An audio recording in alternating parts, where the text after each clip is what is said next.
This is Dr. Michael Cameron, and this is the Registered Behavior Technician modules 11 and 12.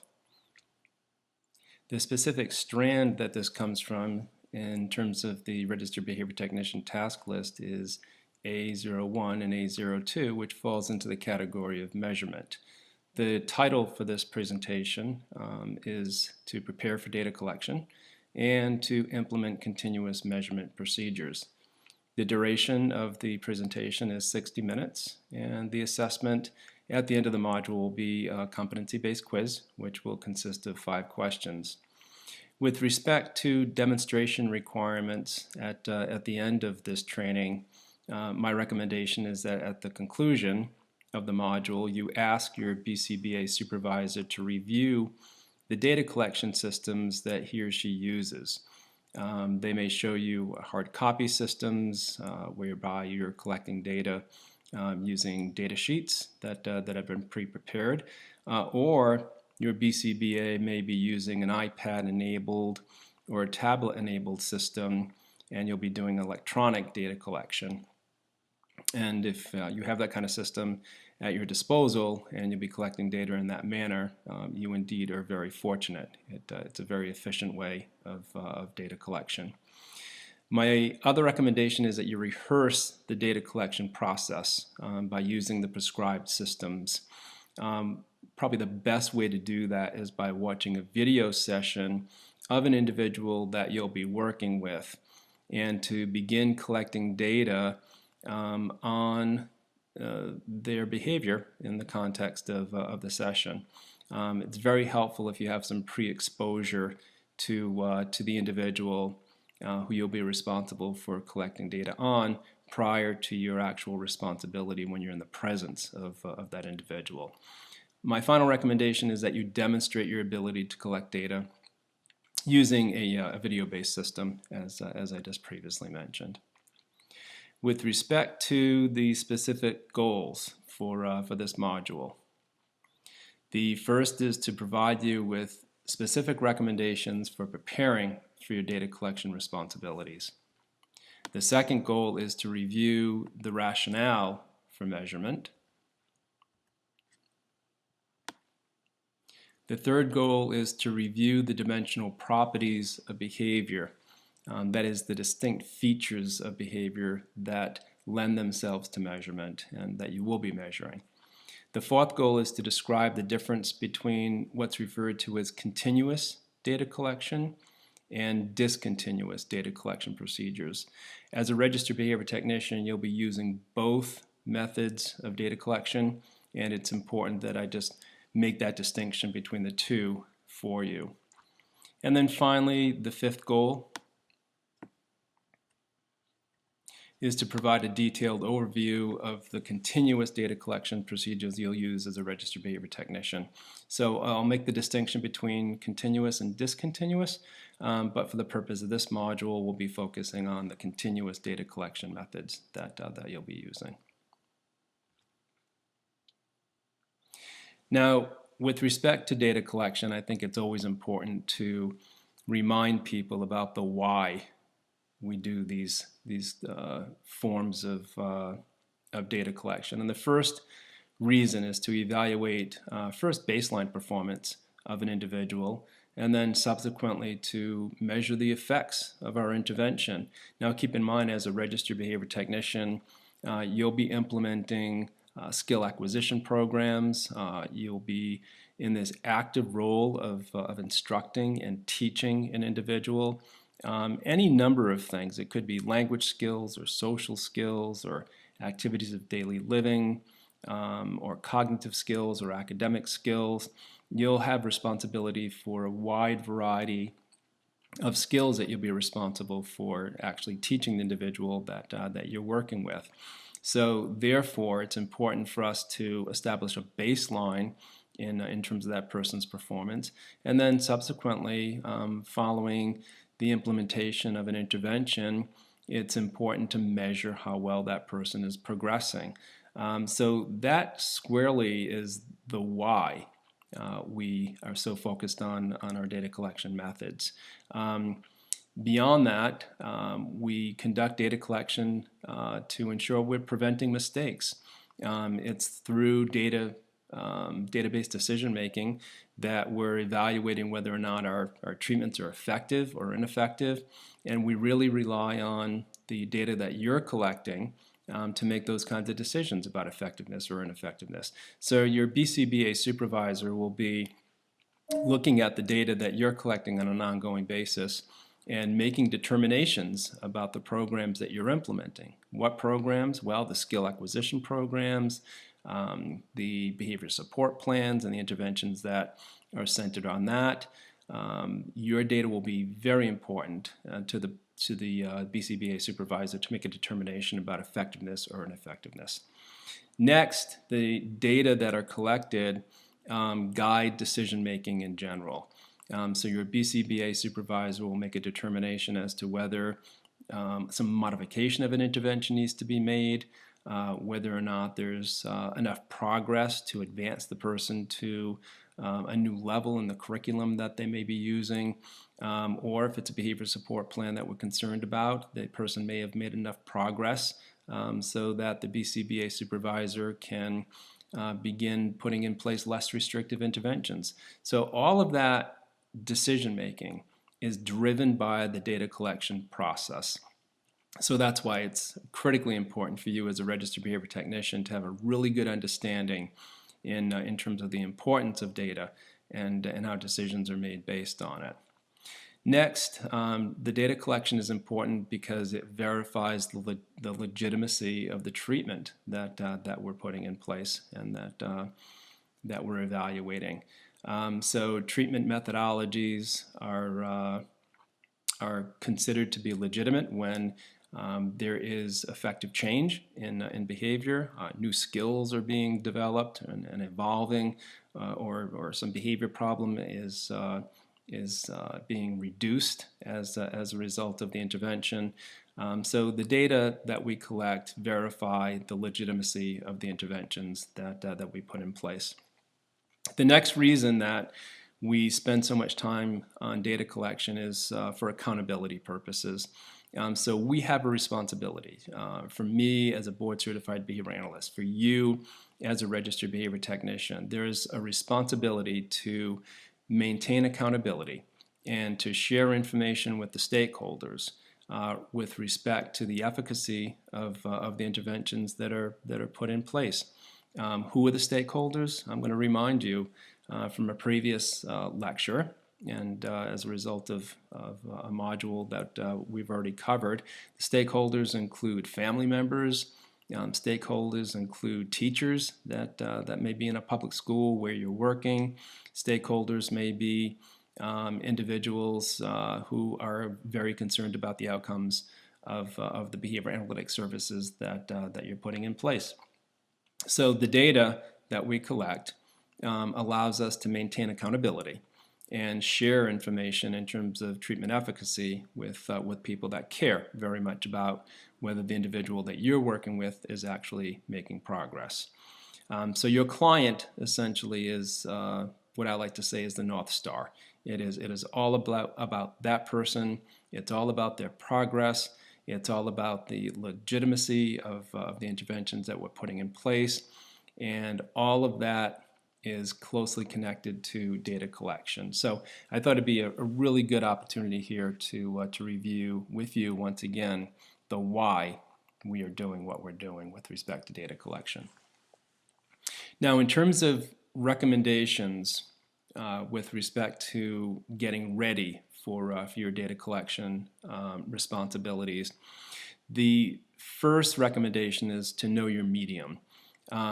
You should have a discussion with your board certified behavior analyst supervisor to find out from that individual whether you'll be responsible for using hard copy data sheets, whether you'll be using a pencil and paper system, and whether or not your data collection will involve documentation on a pre-printed data sheet, for example.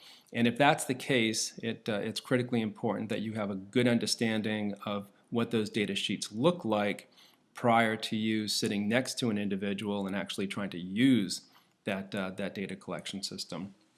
And there are a variety of systems that can be used, and that's why it's important for you to speak with your BCBA supervisor to make a determination as to what system that they'll be using and expect you to use in working with the clients that you'll be serving.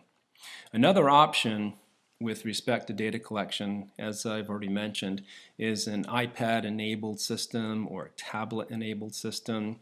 And these kinds of systems are available, and your BCBA supervisor may have begun using one of these particular systems. One that I'll give you an overview of is the Central Reach system. It is an automated data collection system that can be used on an iPad or a tablet, and that will require you to enter information directly into the tablet-enabled system or iPad-enabled system. So for that reason, it'll be really important for you to get a tutorial on that particular data collection system. So for example, if it's Central Reach, you'll want to have a tutorial in terms of how to enter data into the system, how to graph the data once it is entered, and your BCBA supervisor will be able to give you a tutorial on that system. So once again, with respect to my recommendation, find out from your BCBA supervisor whether it will be a hard copy system where data sheets are printed out and you're required to enter data and information onto a hard copy of a data sheet, or whether you use some kind of electronic system that is iPad enabled or tablet enabled.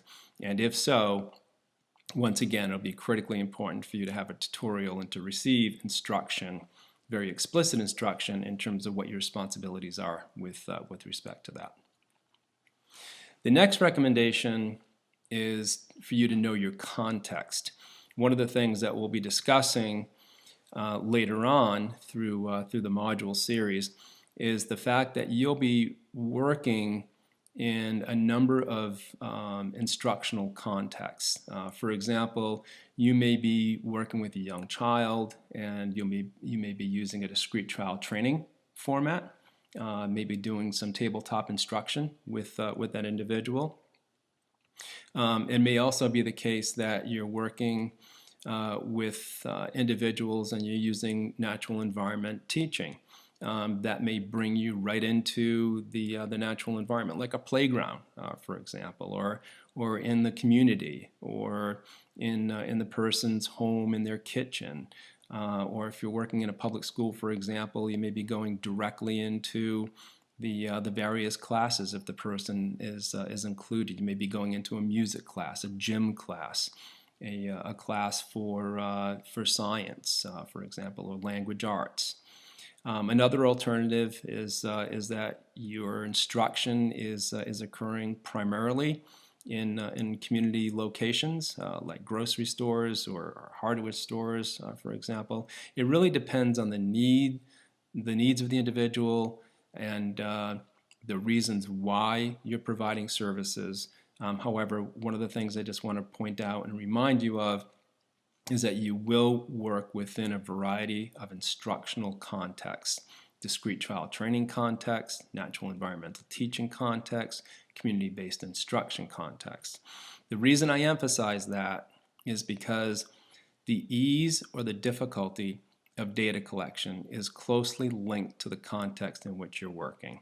So as you can well imagine, if you're doing discrete trial training, which we'll be covering in a subsequent module, and you're working with a little guy such as this one in the picture, and you're doing tabletop instruction, that may lend itself to more ease with respect to your data collection responsibilities. However, if you're doing natural environment teaching and you're actually out on a playground, or you're in some kind of vocational setting with an individual, for example, then as you can well imagine, the data collection responsibilities are a little bit more difficult because you're moving, you're mobile, you're working with that individual in a very active way. And for you to be collecting data at the same time can be a little bit more challenging than when you're sitting at a desk, for example, with an individual doing discrete trial training. And then finally, if you're in the community, and you have data collection responsibilities, one of the things that you'll be really concerned about is the dignity of that person, and what it looks like while you're collecting data in the community with other people observing. You're always wanting to preserve the dignity of the individual who you're providing services to. And if you're in the community and collecting data, you will want to do that in a very specific way to ensure that there is no stigma attached to the individual, or there is no concerns raised in the community in terms of what you're doing with that person in terms of your support. So the recommendation here clearly is to have a conversation with your board certified behavior analyst supervisor to understand the context in which you're collecting data, to make sure that you're well prepared for those responsibilities given the context that you'll be working with the individual. The next recommendation is for you to know your devices as well. You don't want to be in a situation where you're just managing a device or trying to use a device at the same time you have your initial responsibility for data collection. So once again, one of the things I mentioned is that you may be using an iPad, you may be using some tablet enabled system. So you want to have some pre-exposure to that device prior to having the responsibility for actually using it. Over on the left side of the screen on the bottom is a device referred to as a motivator. And this is a timing device that we often use in the field of behavior analysis for the purpose of working with an individual. So once again, if that is the kind of device that you'll be expected to use, then you'll want to have some pre-exposure to that device. You want to be able to manipulate that timer and actually set a timer, and to do some practice with that timer prior to having the responsibility of working with an individual. On the top of the screen we have two other timing devices. One is referred to as the time timer. It's on the left top of the screen. And once again, you'll want some pre-exposure in terms of how to use that. And then over on the right-hand side, we have a simple counter. It's actually a golf counter. And once again, you want to be able to have some practice in terms of clicking off on the counter and doing some kind of count, and you want to have some practice in terms of resetting that as well. So that is the next recommendation. Just know your devices, and that is only going to be the result of a conversation with your board certified behavior analyst supervisor in terms of what devices you'll be responsible for managing and using, and then ask that BCBA supervisor to give you some exposure to those devices so that you're ready to use them when you're in the presence of the individual that you're supposed to be supporting. One other thing that you should keep in mind is that maybe within your role as a registered behavior technician, you're working with multiple individuals. So for example, for those of you that are doing home-based services, or for those of you that are doing clinic-based services, you may be responsible for 3, 4, 5 individuals within the context of a week. And all of those individuals will have their own data collection systems. Each individual will have their own devices that are being used for the purpose of data collection. So be sure that when you have your conversation with your board certified behavior analyst supervisor, that you are certain in terms of the full range of devices that will be used across all the individuals that you'll support. The next recommendation is to rehearse with respect to data collection. And one of the things I mentioned just previously, but it's worthy of mentioning again, is that through the use of video, you'll certainly be able to do some practice with respect to recording data on an individual that you'll be working with. One of the things that we do in the field of behavior analysis is that we use HIPAA compliant video conferencing. This is real-time video that allows us to go right into an individual's home without actually being there, So we're doing it through a telecommunication process. And we're able to observe a session and observe individuals working with the person. Maybe other registered behavior technicians that you're observing, and that individual is working with somebody that you too will be supporting. So one great recommendation is to use video conferencing and to practice your data collection system prior to actually having the responsibility while you're present with that individual in the context in which you'll be working with them.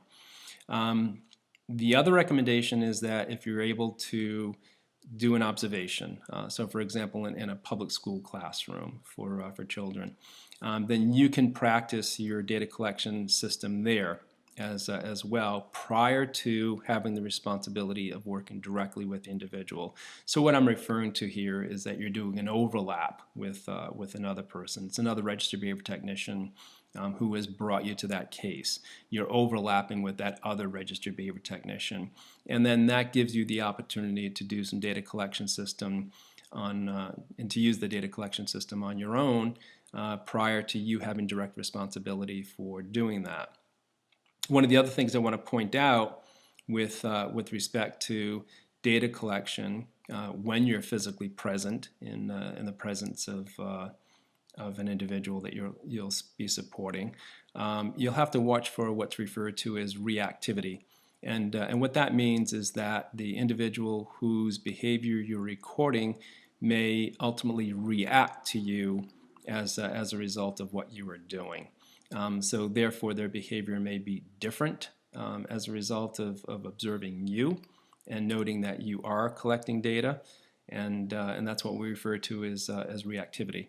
Of course, that problem does not exist when we're doing video-based recording because you're not physically present.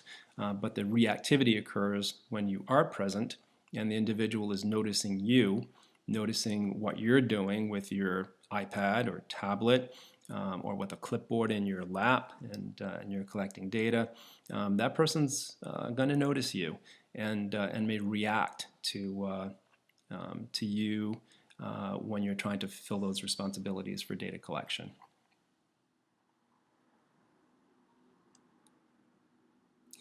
Now, what we need with respect to data collection is quality data, of course. We need a system that's going to generate accurate data. So your board-certified behavior analyst will prescribe the system that will be used from a data collection standpoint. We need a system that produces reliable information because we have very important decisions to make about a person's life, about whether or not they're acquiring skills, whether or not their behavior that may be problematic is actually decelerating, or the pro-social behavior that we're trying to encourage is actually accelerating. So a quality data collection system is one that allows us to generate accurate data, produces reliable information, and it's a system that's sensitive to changes in the occurrence of behavior. And because of that, this is exactly why we need various forms of data collection. That is why we use continuous data collection methods. That is why we use discontinuous data collection methods. And that's why the purpose of this module is to give you an overview of both types, but with an emphasis on the continuous data collection methodologies. So by way of definition, and one of the things you'll notice here, again, is the bullseye. We've been using this system all through the modules, and that means that this is a term that you'll be required to remember because it will show up in a quiz, it will show up on the comprehensive examination at the end of the modules. But by way of definition, continuous data collection systems are those that capture every possible behavioral occurrence, either by recording each instance of a behavior occurring, and that's what we refer to as the frequency of the behavior, or by recording the number of seconds each instance of behavior occurs, and that's what we refer to as duration. Those are just two systems, but I'll be going over each of the continuous data collection systems with you. So Once again, for your purposes, continuous data collection is real time. It's allowing us to capture every single instance of behavior, either in terms of a count, like frequency, or a time measure, such as duration. So this form of data collection offers a complete record that can be expressed in standard scientific units. It could be responses per minute, for example, that we're looking at with respect to that data collection system. Discontinuous data collection, in contrast, is a system that captures only a sample of behavior during an observation. So you're only getting a slice in the life of the individual. So it's different from continuous, which is a complete picture. Discontinuous systems are only giving you a sampling of behavior. And we use both systems. As a registered behavior technician, you will use both continuous data collection systems and discontinuous data collection systems. As a board-certified behavior analyst, I use both continuous data collection systems and discontinuous data collection systems as well. Now, with respect to what we're able to measure, and you'll see this in context as I review each of the methods for continuous data collection.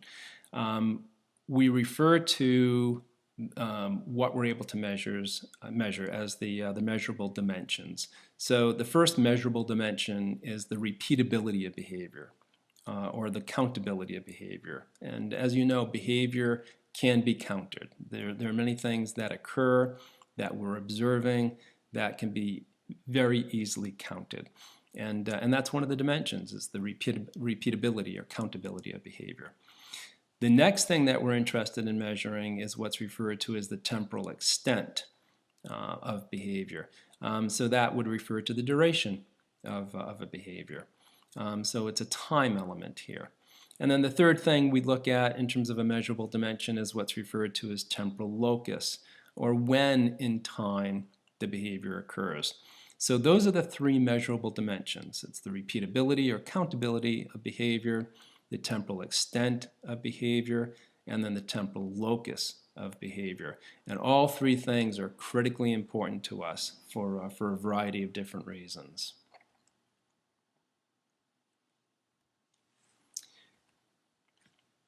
Okay, with respect to your data collection options,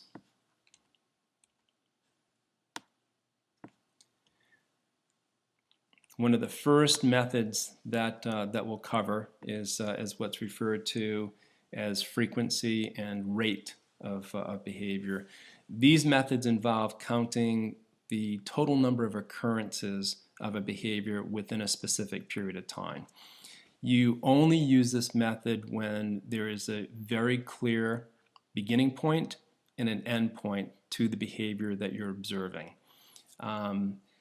For example, throwing a basketball. So if you're on a basketball court and you've got a basketball in your hand and you throw it to the hoop, I can be on the sideline and observing you, or a coach can be on the sideline and observing you. That specific behavior has a very clear beginning and a very clear end. There's a toss of the ball, and then the ball hopefully goes to the hoop, and then there's a retrieval of the ball, and then there's a second toss of the ball. So we can easily record the frequency of that behavior. We can easily see how that behavior is repeatable, and it has a very clear beginning and a very clear end, and lends itself to what's referred to as a frequency count. Another example would be you doing an observation of an individual, and you're looking to see how often they leave their seat.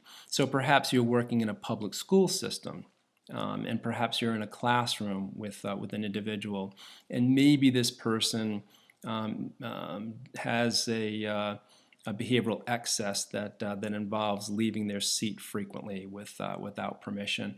So that lends itself to a count as well. It lends itself to a frequency count. It has a very clear beginning. The individual removes themselves from their seat. They're out of their seat. Perhaps they're brought back. and you can record the first occurrence, the second occurrence, the third occurrence. It has a clear beginning and a clear end.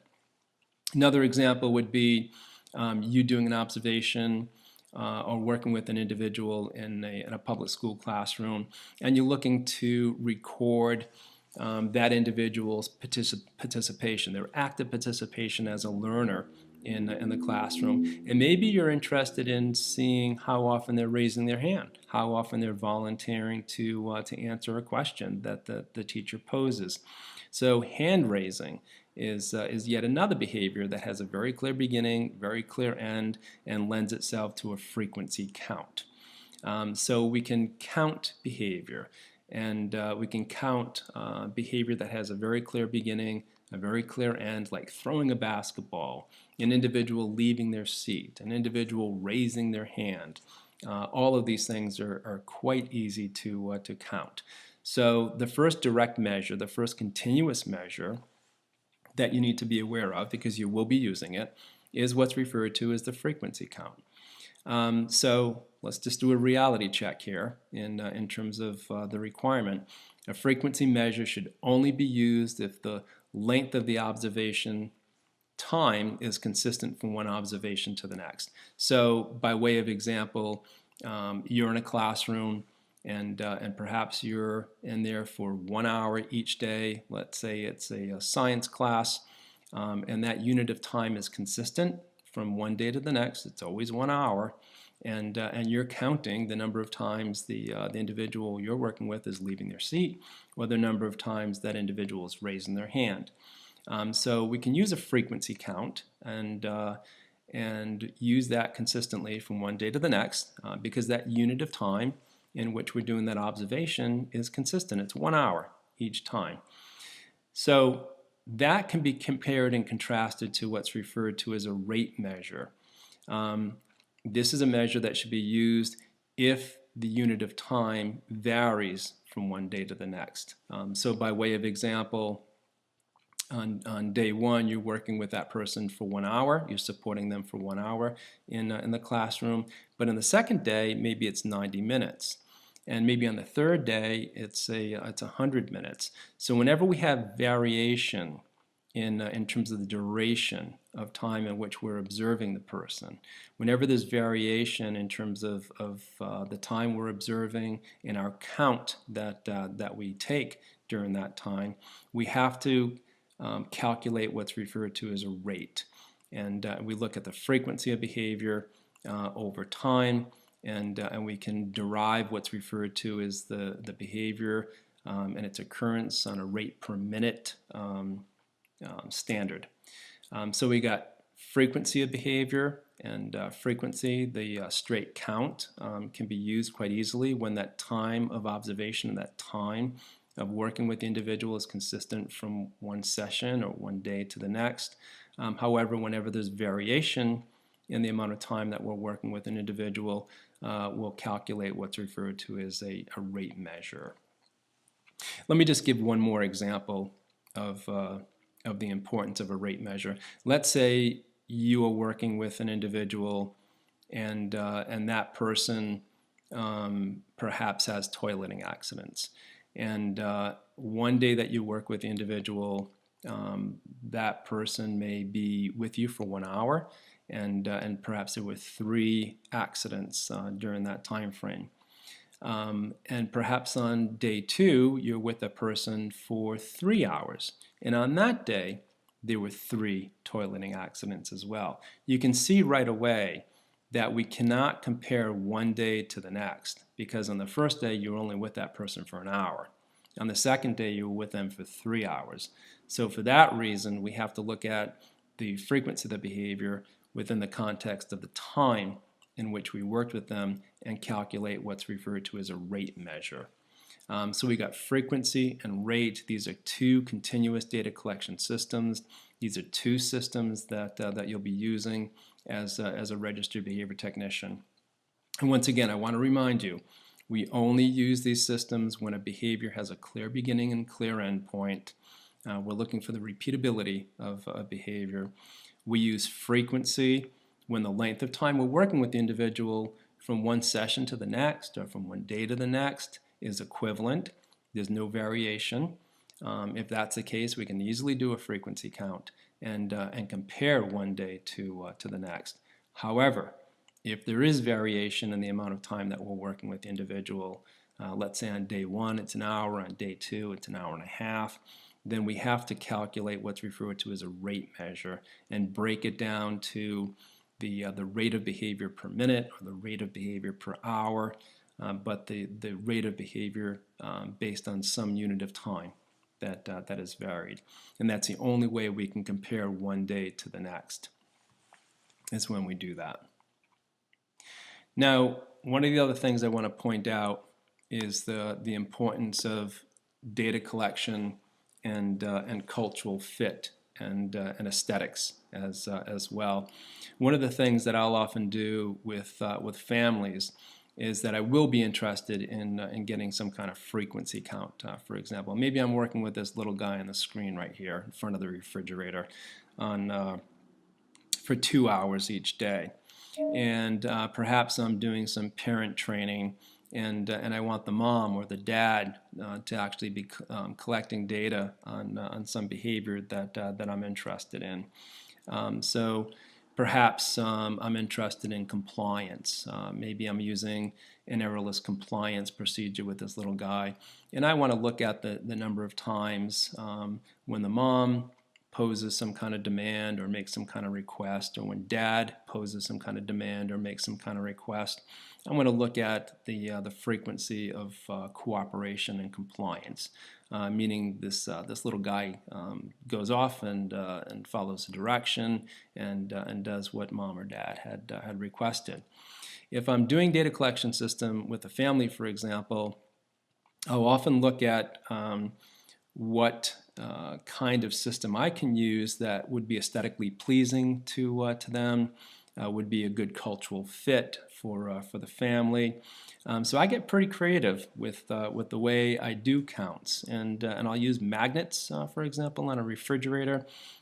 So the mom's requirement may be that every time she makes a request and there's cooperation, there's good follow-through with that request, she'll take one of these little fuzzy magnets and slide it to the top of the refrigerator to actually give me a count of how often something is occurring.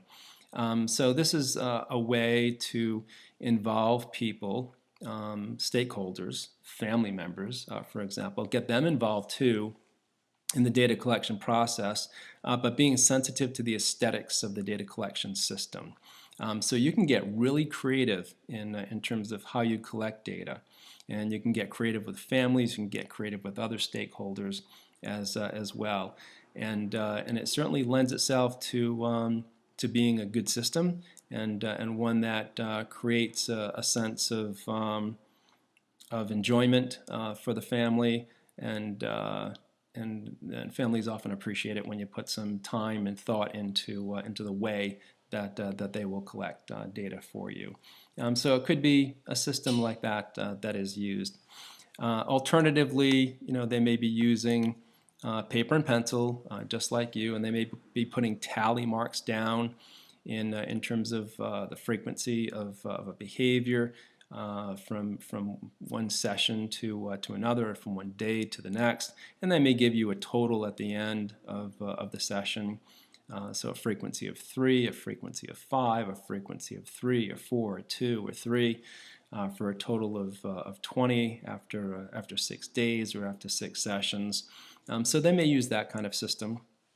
But once again, one of the most critical things is that you and your board certified behavior analysts get really creative in terms of how you are collecting data and what you're asking people to do.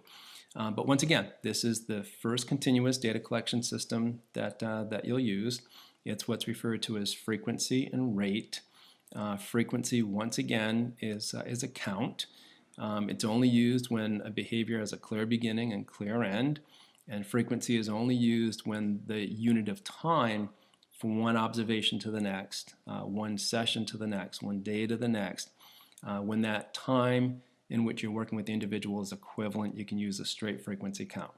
However, When there's variation in time from one session to the next, for example, then we have to calculate what's referred to as a rate measure, and that is frequency over time. And we can break it down into a rate per minute or a rate per hour. But those are systems that you will certainly use as a registered behavior technician.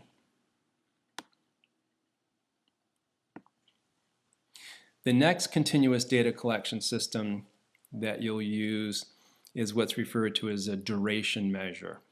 And this is what requires you to record the actual length of time or the extent of a behavior. So it's a time extent of behavior. So you'll be recording the time that a behavior begins and when it ends. So this is not a measure that you'll be using if behavior occurs frequently and has really rapid start and stop cycles. So this is a measure that's used only when it's feasible to actually measure the time. Let me give you one example here, and this may be an example that you recognize. Any of you folks going through this Registered Behavior Technician series that may be a musician, for example, you can easily record the amount of time you spend practicing. So some of you here may be guitar players, some of you may play wind instruments, others may play pianos, for example. So if I were in an environment with you and you were spending time practicing the piano or a string instrument or a wind instrument, I could easily record the amount of time that you've spent practicing. I could hit my stopwatch at the beginning of your practice and then hit stop at the end of the practice. And I can say at the end that you spent 45 minutes practicing the guitar. You spent 1.5 hours practicing the piano. So that's a duration measure. That's a time measure. And time is very important to us. And it's a good measure of behavior, and especially behavior that we're trying to increase or decrease. The duration of the behavior is one dimension, one measurable dimension that we can be very interested in recording.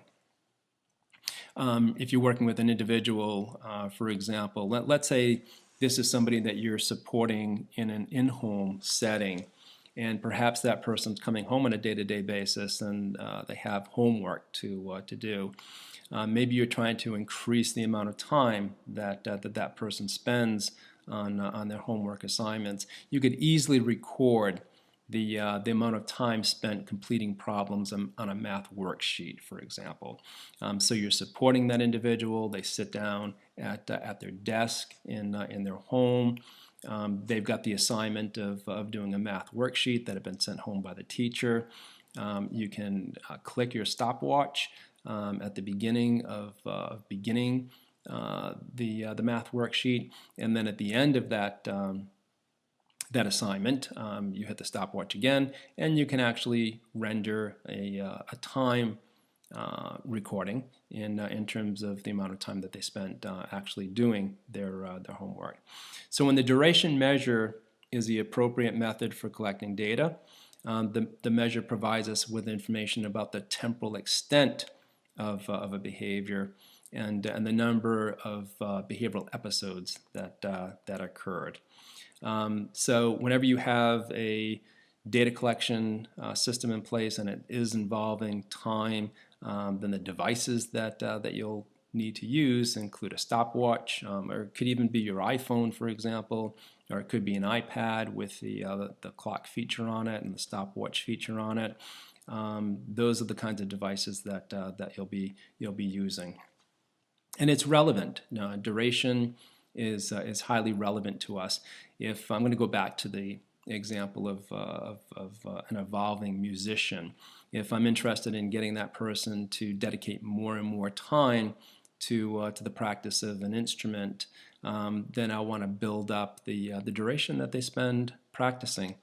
So for that reason, that measure will be critically important to us, the time measure.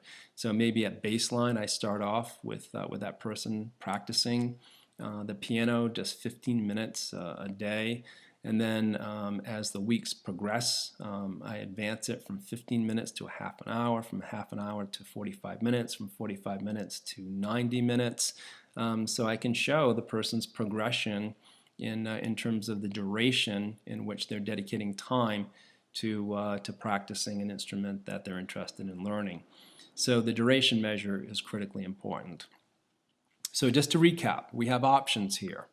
As a registered behavior technician and then as a board certified behavior analyst, you're going to consider what the most appropriate measure is for the behaviors that you're interested in changing or seeing advance in some way. I can use a frequency count, I can use a rate count, or I can use a time measure, and that being duration. So we got lots of options in terms of what system that we use.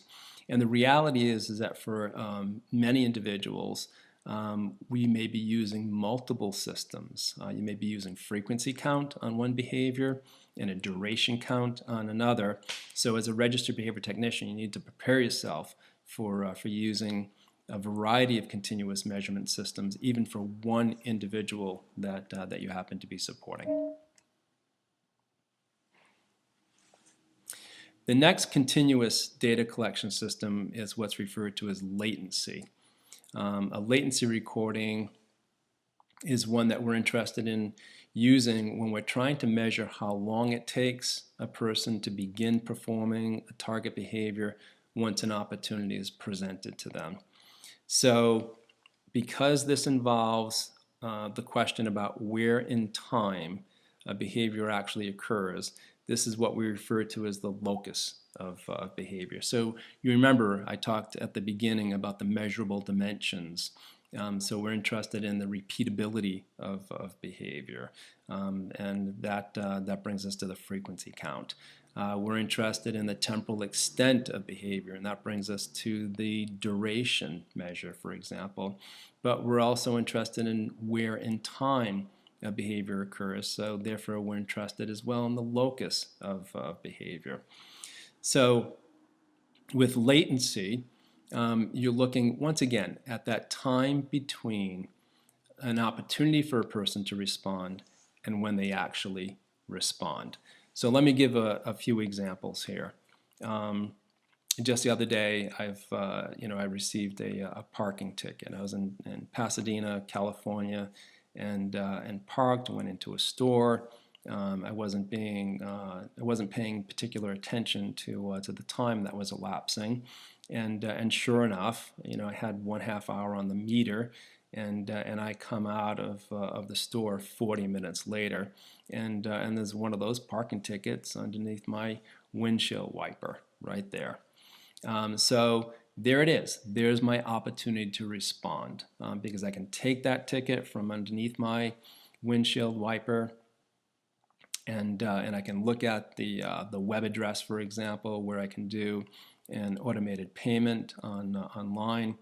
They do make it very convenient for you these days to actually pay these fines.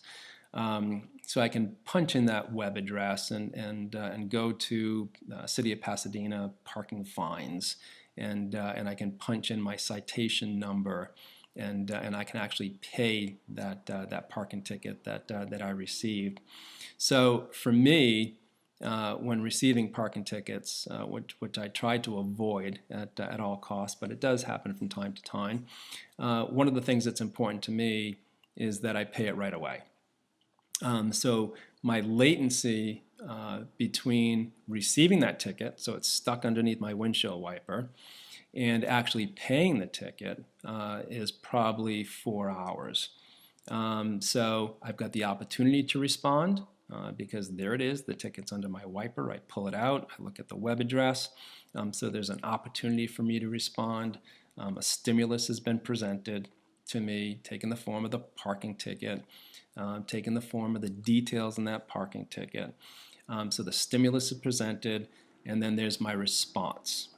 What is my response? Logging in, going to the City of Pasadena parking fines, logging in the citation number, and pulling out my credit card and putting all the detail and information there so they can take payment from my card for that parking ticket that I received. So that's the latency measure. So that time between the opportunity to respond, the ticket being presented, and my actual behavior, my response, me paying it, is what's referred to as the latency. So in this case, most recently, my latency was 4 hours. For some other people, as you know, their latency can be a week, 3 weeks, 8 weeks, and it can get quite long. And when that latency gets too long, then you begin receiving notices in the mail that there's an overdue fine to be paid. So in my case, the latency is 4 hours between the opportunity to respond and my actual response. In other cases, it could be weeks for an individual. So that's why we're interested in latency, because we're very motivated to have people respond to certain stimulus presentations rather quickly. And for that reason, we want to look at the latency of response. So one of the things I want to do is a reality check here. So what you know now is that both latency and duration are both measures of time. However, latency is a measure of how long it takes for a behavior to start, and duration is a measure of how long the behavior occurs or how long it lasts. So that's the difference. They're both time measures, but one is concerned with the start of behavior subsequent to the presentation of a stimulus, and that's latency. And then the other one, which is duration, is more interested in we're more interested in looking at how long a behavior lasts. But once again, the requirement here is to be collecting data, and we're using a stopwatch or some kind of timing device so we can make a determination as to the latency measure. Okay, so to recap once again, we're talking about continuous data collection methods. You'll use all of these as a registered behavior technician, every single one that I'm describing here with respect to continuous data collection systems you will use probably on a simultaneous basis with one individual, or certainly on an ongoing basis across many individuals that you may be working with.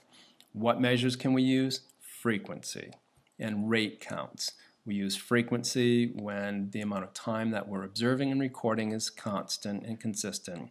We use rate when the amount of time that we're working with the individual and recording is varied. But that's a continuous measure. It's focused on behavior with a clear beginning, clear end. We can do a count. We can look at the frequency. We can calculate rate. That's one of the systems that you'll use. The next system is duration. Why are we interested in duration? Because we're interested in how long a behavior lasts, how long you practice a piano, how long you practice the guitar. Or for example, if a child has a behavior defined as tantruming, we could measure how long a tantrum occurs for an individual. So we're interested in those time measures. Another option, this is the one we just touched on, is latency. I'm interested in that time between the presentation of a stimulus and the behavior actually occurring. So yet another example of this is that I am working with an individual in the public school, and the sound of a bell is presented, and that bell is indicating that it's time for a class change. I can look at and record the amount of time between the presentation of that stimulus, the bell, and the person's actual response, them standing up, putting their school supplies in a backpack, for example, and going off to the next class. So that'd be a latency measure. The stimulus, the bell, the behavior that I'm looking for, standing up, putting materials into the backpack, going off to the next class. That is my latency. How much time occurs between the presentation of the bell and the actual behavior of standing up and putting materials into the backpack. And for any of those folks here that are working with an individual in a public school, that measure matters.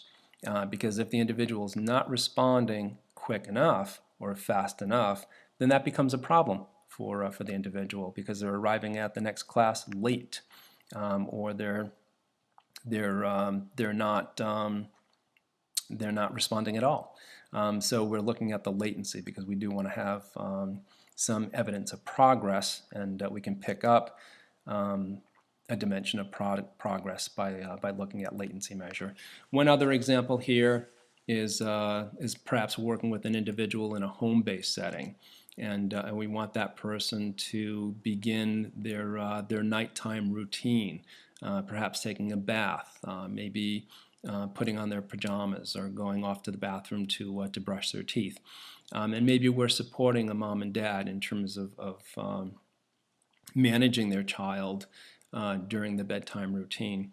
So we can look at the latency, the time between dad saying it's time for you to take your bath. So the time between that presentation and the child actually going into the bathroom and beginning the process of taking a bath, turning on the water, for example, in the bathtub. So that would be a latency, that amount of time between dad's instruction and the child actually following through and going into the bathroom and turning on the bath water in the tub. So that'd be a latency measure. So that's yet another measure that you'll be using as a registered behavior technician. The next continuous data collection method is what's referred to as inter-response time, also referred to as IRT. And this is the amount of time that elapses between two consecutive instances of a response. This is what's referred to as the locus. So once again, when in time something is occurring. So by way of example, I could measure the amount of time that occurs between one instance of screaming. So perhaps I'm working with a child that has tantrum behavior, and maybe one of the precursors to the entire tantrum is screaming. I can measure the amount of time between the first scream and the second bout of screaming. And if I'm doing that, that's what's referred to as inter-response. So the time between responses. So another example. One of the things that I'm very interested in is behavioral health and working with individuals from a health standpoint. And I do a lot of work with individuals with eating disorders, with adult obesity, individuals with child obesity as well. And one of the measures that I'm interested in is the amount of time that elapses between bites of food, for example. So for a person who struggles with eating problems, with food consumption problems, one of the things that you may notice in that individual, perhaps, is rapid eating. So that amount of time between one forkful of food and the next forkful of food can be fairly rapid. So certainly many of you have sat across a table from an individual that eats rather rapidly, or maybe that's you. Perhaps you eat rather rapidly. So we don't exclude ourselves from these possibilities and conversations. So as a result of that, I could look at the inter-response time of bites of food, or let's just take something simple like potato chips, very easy to measure. So what is that amount of time between eating the first potato chip and the second one? And then between the second one and the third one and the fourth one. So I could easily measure the inter-response time. And many people are very rapid eaters, so their inter-response time would be very short. Other people are more leisurely eaters, and their inter-response time could be quite long. But that's measurable, and we're looking at the time between the first bite of food and the second bite of food, or back to the child, for example, with that has bouts of screaming. We can look at the amount of time that elapses between the first response and the first bout of screaming and the second bout of screaming. So in the first case, with respect to the screaming behavior, Our interest programmatically in working with that individual would be to increase their inter-response time, because we want longer and longer periods to go on without that person screaming. It's an indication of progress. And in the second case, with eating behavior, we would want to increase the inter-response time there as well. We would want longer and longer periods to elapse between the first bite of food and the second bite of food. This is something that people will do for the purpose of self-control. So inter-response time is another continuous measure that we're critically interested in using for the purpose of capturing some evidence of progress with an individual. And then the data collection device that you would use, once again, is a timer, and that's what you would use for the purpose of capturing the IRT, also known as the inter-response time. So once again, to recap, we've got our continuous data collection methods. What are continuous methods? Those that are measuring behavior in real time, event by event, or second by second. We can use frequency count, rate count, duration, latency, inter-response time.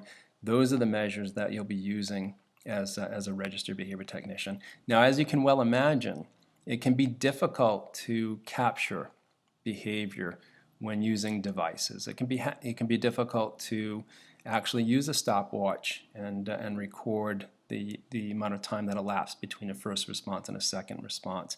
Or if we're interested in latency, it can be difficult to use a stopwatch and to click that stopwatch at the presentation of a stimulus, and then to click it off once the response has occurred. So for that reason, I'm going to go back to the beginning of this presentation and to remind you that it is very helpful to rehearse these kinds of data collection systems before actually being required to use them. Rehearse taking frequency data. Rehearse doing an actual calculation in terms of rate. Rehearse doing a duration measure.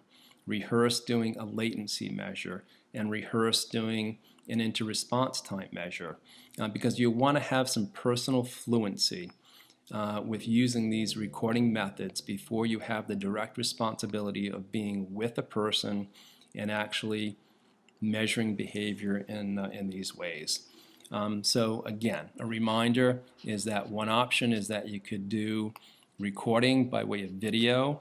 You could be in real time and teleconferenced in to an individual's home, for example, doing an observation through the computer while somebody else is working with them, and that gives you the opportunity to rehearse data collection. And you can also match up what you do for data collection and match it to the person that's actually with the individual and what their data looks like. So that's a really good way of making a determination as to your level of accuracy in terms of data collection. But once again, I want to remind you, if you are doing video conferencing, it's the responsibility of a board-certified behavior analyst to use HIPAA-compliant platforms, just protecting the privacy of individuals when using video-based observation. That's critically important. You'll be going through an entire training module on HIPAA compliance and your responsibilities with respect to that, but I just want to remind you. If you are doing the data collection real time, I want to remind you as well that you could have some form of reactivity with an individual, and there's some transparency in terms of that term, right? With reactivity, the person is reacting to you. They're noticing that you've got an iPad in your hand and you're pressing on that iPad and doing some kind of data collection system, using some kind of data collection system and doing a count of their behavior. They can react to that, and they can notice that. They could react by accelerating their behavior that you're counting, or they could shut down completely. But that is reactivity, and that is one of the byproducts of a data collection system in real time. So with respect to our summary and the questions for you, the first one is true or false. Continuous data provides you with a sample of behavior, and that's false. Continuous data collection systems capture every possible occurrence of behavior.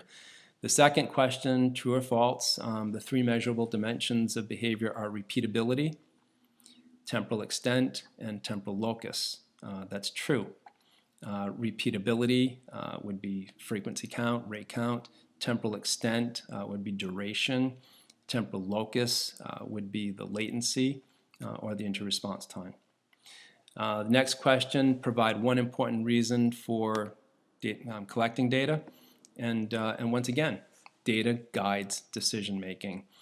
So it's the integrity of the data, the accuracy of your data that matters because that board certified behavior analyst that you're working with will be using that data for the purpose of making important decisions about the person's life that you are supporting.